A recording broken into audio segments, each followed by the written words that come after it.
You have to hear the story of how a lawyer who spent 18 years at a big firm left and started their own fully focused family firm that has grown to over 6 attorneys. An incredible story to come.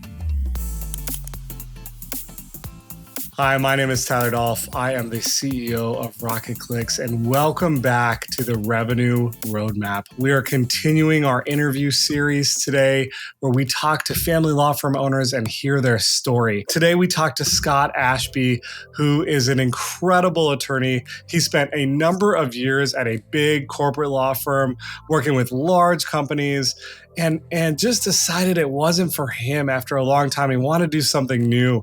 And so he built the Pacific Northwest family law firm, did it from scratch. He has a great origin story on how he came to this conclusion and what he's done since. Make sure to check it out. Scott, thank you so much for being here.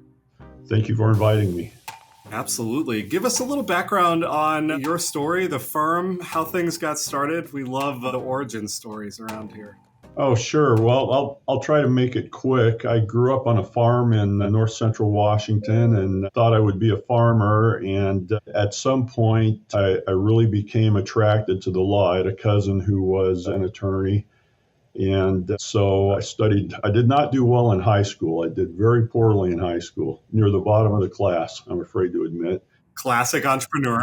Yeah, but when I got to the university, that got exciting, and I did very well there and ended up at a good law school, a really good law school, and got recruited to a very large firm in Phoenix, Arizona. And I was there in Phoenix for, I think, 18 years doing commercial litigation for mostly Fortune 100 companies and had a successful career. But I don't know, the term burned out is not really very accurate and it's so broad and I think it's overused. So I don't want to put that label on it, but I thought there must be more and started looking around. I was, maybe it was a midlife crisis, but whatever. I started looking around and I thought there must be something more.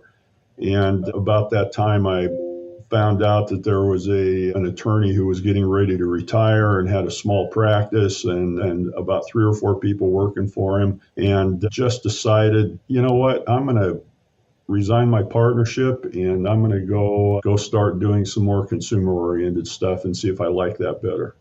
And so literally like on a whim said, I'm going to get out of the... Well, it wasn't a whim. I mean, I'll be very candid. I was going to counseling and trying to figure out what I want to do with my life and talking with my wife. We've been married 45 years now. So, she's every bit of, she's very much a life partner that I talk things over with. And, Phoenix was expanding and continues to expand. Don't get me wrong, we love Phoenix. But boy, growing up on a farm and, when I first moved to Phoenix, my commute was 20 minutes. And we bought a house, and by the time I moved away, it was an hour and 20 minutes one way. And so that starts eating into your day, when you're spending nearly 3 hours a day in the car. And with a 2,000, trying to build 2,000 hours a year and then spending 3 hours a day in a car, it started to be a little rough. And so moved back to Washington where I grew up, and joined this very small, largely consumer-oriented firm. And it was for about the first couple of months, I felt, how do you want to say it? I was like almost like being a new attorney all over again. But having said that, I had very, very good courtroom skills that, thanks to the big firm and the training programs and all of those things I had developed.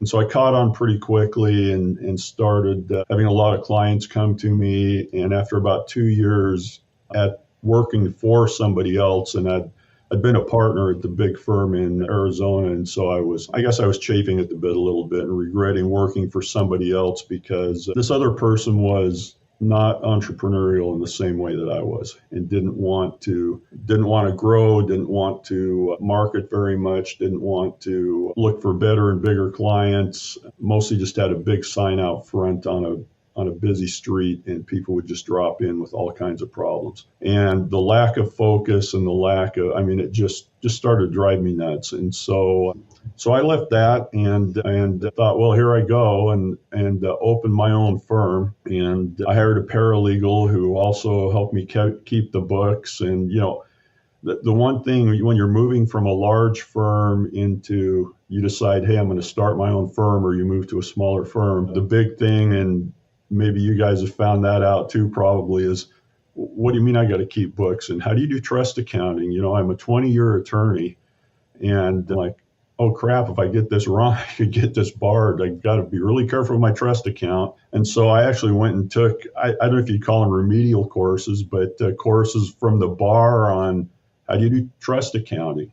And in Washington, most bar associations, I think, have those available.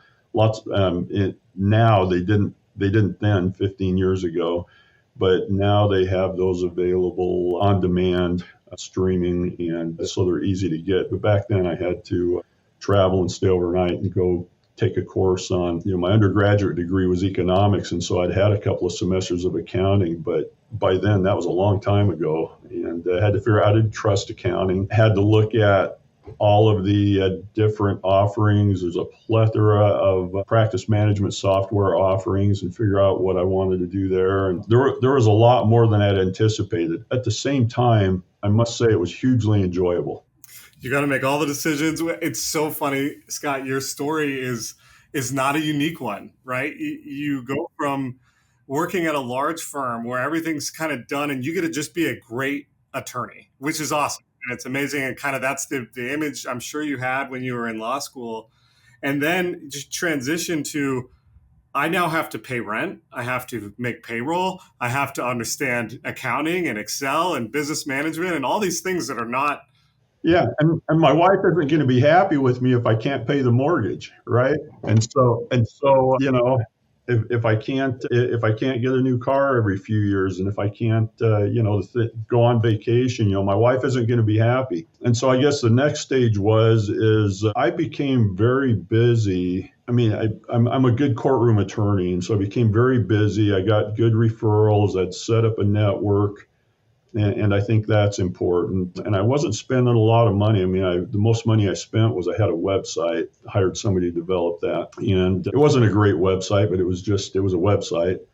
And, I was really busy, and I was making pretty good money, just me. And I had 2 paralegals and an office manager who also did some paralegal work, right? And we were busy. We were really busy.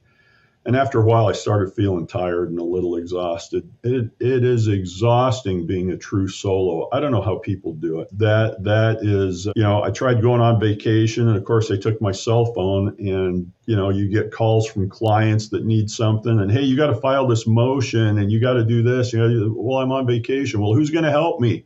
Oh my goodness, I don't know.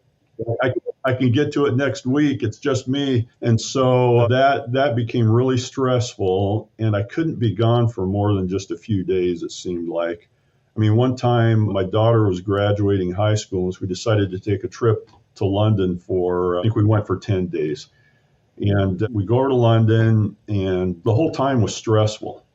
And I still have good memories from it, don't get me wrong, but I did not expect the stress and the number of phone calls and emails from my office staff saying, what do we do? This happened, or what do we do? That happened. And when I came back from that trip to London, I said, I've got to do some marketing, and I've got to hire another attorney. And so that was really the beginning. That was coming to that realization was really set the stage. And it's like, I look back and there's some turning points, but that was the big one when I decided I don't like not being able to take a vacation. I don't like not being able to set my own schedule. I like being in business for myself. I like making the strategic decisions, but more and more the firm is running me, and I felt like I was working for my staff rather than the other way around, right?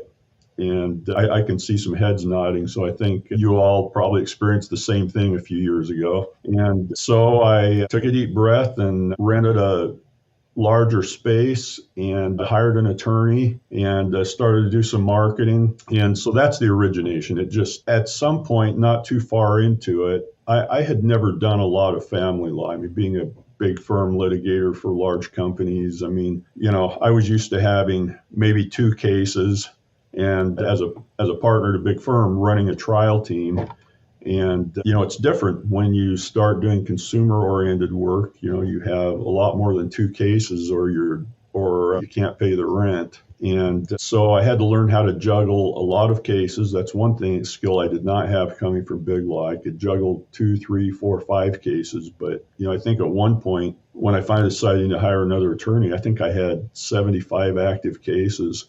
And, I installed a big whiteboard in my office, and I had them all listed, and I was doing it that way because I couldn't even keep track of them with my computer system. And, to make sure one didn't fall through the cracks. And I wake up in the middle of the night and think, oh man, with all these cases, did I forget anything? Did I forget somebody? Yeah. I mean, it started to take its toll. And so hired another attorney and got half those cases over to her, and started to see that, okay, maybe this isn't too bad. But I ran into some roadblocks. Having 1 or 2 attorneys working with you, inflation changes everything. They're just rough back of hand.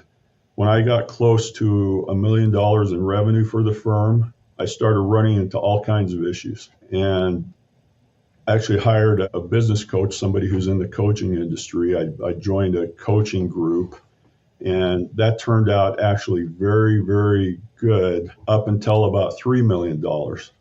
And at that point, we started running into some different roadblocks, right? And we started to have to add some middle managers. And so I joined a different coaching group because I needed somebody who was not oriented towards the coaching group I was first in, was oriented towards getting you to 7 figures. And it worked really well up into about 3 million, and then it didn't. And so I got into a group that was oriented in further growth, and that's where we are now. And yeah, we've made the Inc. 5000 4 times, which, as you know, it gets harder and harder every time because it's multiples, it's a progression. And so, yeah, it's been a lot of fun. Scott, congratulations on all the success. I can relate with so much of what you said. I want to talk through a little bit about the power of focus. We talk to a lot of firm owners, and a lot of firms become very successful doing a lot of different things. Our personal experience at Sterling was that we were going to do one thing really well and create a factory almost of repeatable work that we can do at a very high level. And it feels like you went through that same kind of inflection point of being hyper-focused on family. Give us a little perspective on that learning experience and the benefit. Well, when I came out of big law, I'd done a lot of courtroom. I was very comfortable in the courtroom, and family law has some differences to commercial litigation. I found out very quickly. It's a court of for all the lawyers. It's a court of equity, not a court of law, and so it felt very what's the right word? It felt very squishy. It was hard. You don't go in and get summary judgment motions, and you don't make very few things are decided as a matter of law. The standards are squishy. It's the best interest of the children. It's equitable division of property. It's those kinds of things, especially with no fault divorce.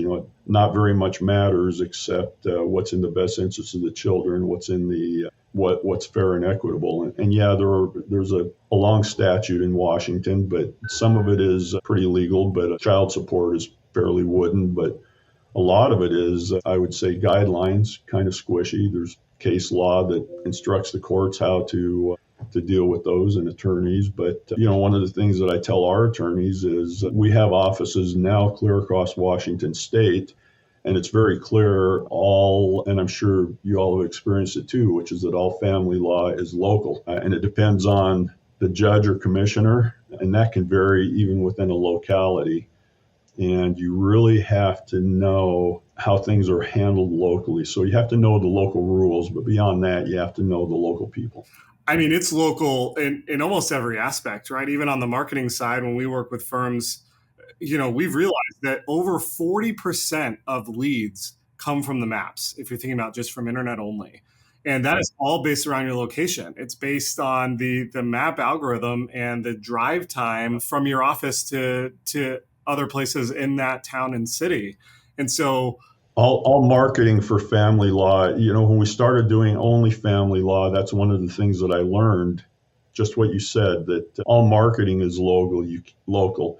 You can't have a statewide website. I mean, our website is statewide, but it's very geared towards localities. And even people, people are, when you start drilling down, people are different from city to city, especially, in the West. I mean, this side of the state is politically fairly conservative, and the other side of the state, where the majority of the west side of the state, Seattle, King County, where the majority of our population is quite liberal. If you watch the news, quite very blue. And so, all of that plays into marketing. Some marketing that works very well over on this side of the state. When we first went into the other side of the state, it's like, well, we're spending all this money and we're not very good response. What's going on? And then, as we work through it, we realized that the values that people have over here are different than the values that people have over there. And no judgment, people can have, I'm very libertarian. People can have whatever values they want, but we had to shift our marketing to get a good response on that side of the state. Very locally focused. That's so true, and it's something that we see every day. Scott, I love your story. Love the path it took for you to get to where you are today. As we close up here, give us a little preview of what the future of your firm looks like. Are you going to continue to expand across the state? Yeah, we'll continue to expand across the state. We are right now looking at expanding into Idaho, and at some point probably southward into Oregon along the I-5 corridor. We are, I would say our biggest block we really have our marketing dialed in. My son, who's about, what is he, a 10, 12-year attorney now, is a full partner with me and owner in the firm, and has really got the marketing dialed in. So we're very, I'm fairly tech savvy for someone of my age, as he would say, but not like he is. And he really gets how the marketing works, and has worked with some good people and really understands it. But yeah, the future is continued growth and also filling in. I mean, we believe that we have a mission to our tagline, to use a marketing term, is that we help our clients become family heroes. And so what we want is to, when people come in for a divorce, which is our bread and butter, it's the bread and butter of any family law firm, they come in for a divorce, most of our clients are worried about what happens to my family, what happens to my kids. And our goal is to take a long-term view. Our objective, we take a long-term view. We help them. A lot of them are in the fight mode still, with their ex-significant other. And we say, where do you want to be in 5 years? A lot of them haven't thought of that. And that helps us calm things down, get the case together, find out a way for them to co-parent and move on and really have a better life. And so we really feel like we have a mission to help people going through that in Washington. And so if we really believe that, my feeling is that if we really believe that we have a mission and we can make a difference, we should expand so that we can help more people. And that's what we're trying to do. That's incredible. And having a mission and a focus where you're really able to change people's lives for the better. Why wouldn't you expand? Why wouldn't you want to continue to help? Well, I loved, for the first part of my career, working for billion, trillion dollar companies and flying all over the United States, and having a big office in a tall building with a great view and all of that. I mean, it was pretty cool. But this is better. This is better because we are making intergenerational differences in the lives of our clients, and that's pretty cool. Scott, I so appreciate you and your story. I appreciate your time. Listeners, I hope you're able to get something truly valuable out of this, and we will see you next time on the Revenue Roadmap. If you enjoyed Scott's story, you will love our continuation of our interview series where we interview the attorney at Brotherton Law. Make sure to check it out right over here.